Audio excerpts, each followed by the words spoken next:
What's your evaluation of just kind of the intensity you guys have had? And I mean, does it get to that point where you're just getting sick of hitting each other? Yeah, that's why we did a lot of game plan stuff today, at least initial stuff. So, transition into game week right now. Cam Dickerson, where do you see his development right now, and what do you see his role being in the wide receiver rotation? Yeah, he's a vet. It seems like he's like 40. So he's been there a long time. He's been very productive, not only at wideout but also in the kicking game. He's a high energy guy, plays real hard. Probably one of our more consistent guys. So I expect him to be him. I mean, you can sit your watch in the way, and he shows up every day the same way, and it's the way he plays. He's a lot of fun to coach. What do you like about St. Edwards? Well, it probably starts with Rick Finati. It probably starts with their head coach. I'm very thankful, for the relationship that we have with Coach.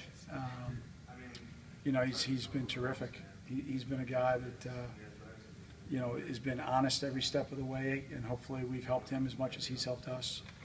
A great academic school, a great fit from what we're looking for from a student-athlete standpoint, and then some of the best football in the country, if not, in the top 25 every year. It's knocking on the door. So, what we talked about in the recruiting process is what we got, and to see the guys, I'm really happy for all three. I mean, really to see, where they're at right now in their careers is really fun to watch.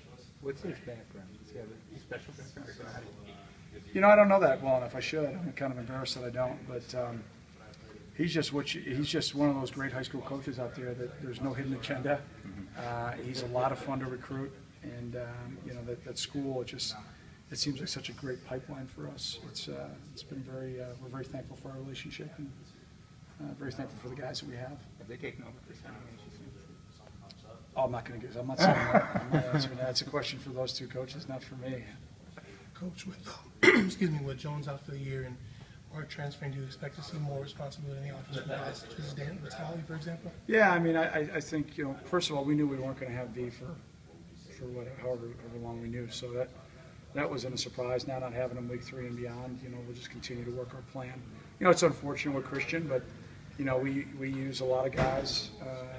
We've had as many as, double-digit guys catch balls in a game, so we'll play the guys' strengths and use different packages and personnel groupings to play to those strengths. But, we've been there before. I mean, going to Zeke Marksausen's senior year, he had 1 reception.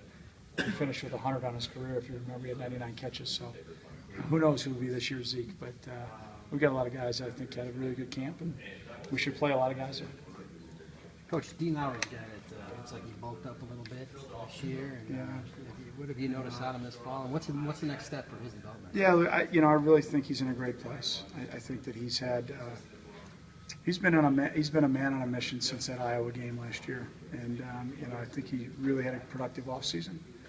He bought into not only what we're trying to do and get accomplished strength-wise, but nutritionally.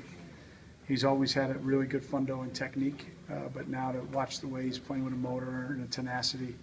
What's the next step? I think he's just getting ready to write the 3rd chapter in his career. He's got 2 chapters in the book, and this should be a fun chapter to watch. I'm very, very pleased with where he's at. With Prater, I mean, I know you've been kind of careful in your evaluations of him, but I mean, do you see Jalen? Kyle? Oh, I'm sorry. Do you see kind of the difference? I mean, do you see a different player there? I'm sorry, say it again. Do you see a different player with Kyle? Well, he's healthy. I wasn't making light of Jalen, yeah, he's healthy. I mean, it's been a long road, man. Can you imagine being the #1 something out of high school and then having injuries for 3 years and all that would be going on in your mind? I mean, I don't think any of us would wish that on our worst enemy. And he's dealt with it amazingly, and he's had a really, really good. He had a good spring. We talked about him after spring ball, if you remember, and he's had a really good camp.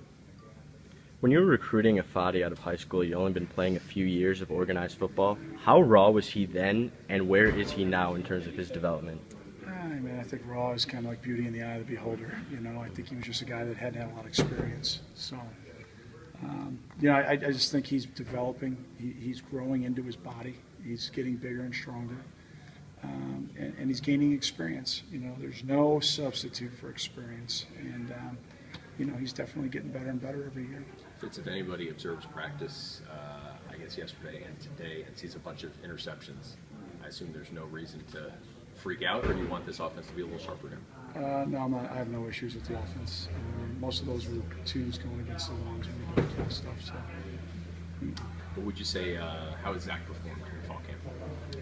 I'd say very similar to spring. Been pretty darn consistent. I think he's been really good. I think he's solidified himself as we go into week 2 as our second quarterback, and ready to go if need be. I think that Matt has had a really good camp too, and I think he's definitely pushing those guys. And I think Clayton is as advertised. So I don't feel good about that group. Do you have every plan to redshirt Clayton? I mean, I really hope so. I mean, if he plays, something catastrophic has happened, but things have happened in the past. But he and Matt are very, very talented guys. I mean, they got a bright future here in our program. We're excited about them. What does Dan Vitale do for that superback position? And I don't know it's hard to compare to past superbacks, but just the stability that he's brought to the offense, is that something you've had before? Yeah, Chris, what I'm really pleased with Danny about is the way that he's taken Jamie Taylor under his wing. I mean, shoot, Danny's played since he's been a freshman. I'm not worried about Danny as a player. I'm really been impressed with what Danny's become as a leader. He's been an incredible servant leader, giving of himself to that position group and his expertise that he has and his experience, and sharing that with Jamie.